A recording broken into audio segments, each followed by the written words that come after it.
কবিতায়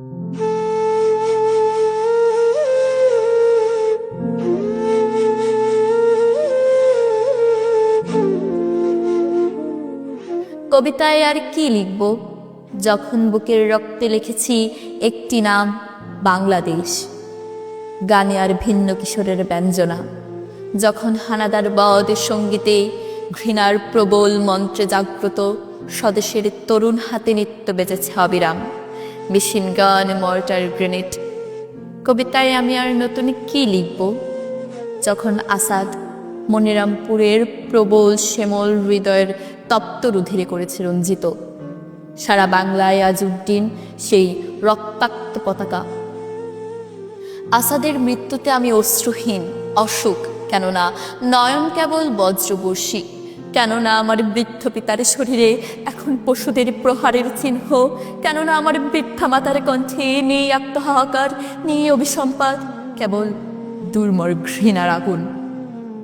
কোনো সান্ত্বনা বাক্য নয়, নয় কোনো বিমর্ষ বিলাপ।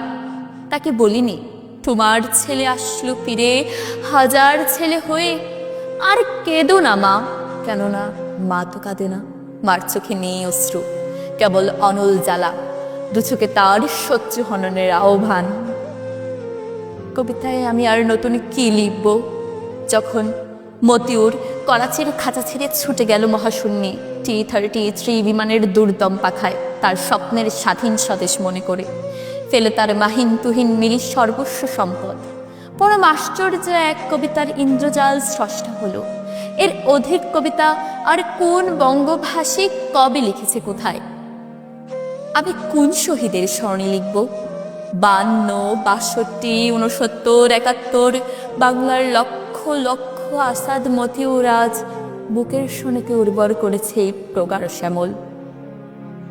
শহীদের পুণ্য রক্তে 7 কোটি বাঙালির প্রাণের আবেগ আজ পুষ্পিত সৌরভ।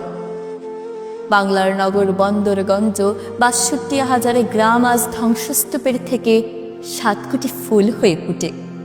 কলমের সাথে আজ কবির দুর্জয় হাতে নির্ভুল স্ট্যান্ডান কথা বলে। আমি কবিতায় আর নতুন কি লিখব, যখন বুকের রক্তে লিখেছি একটি নাম, বাংলাদেশ।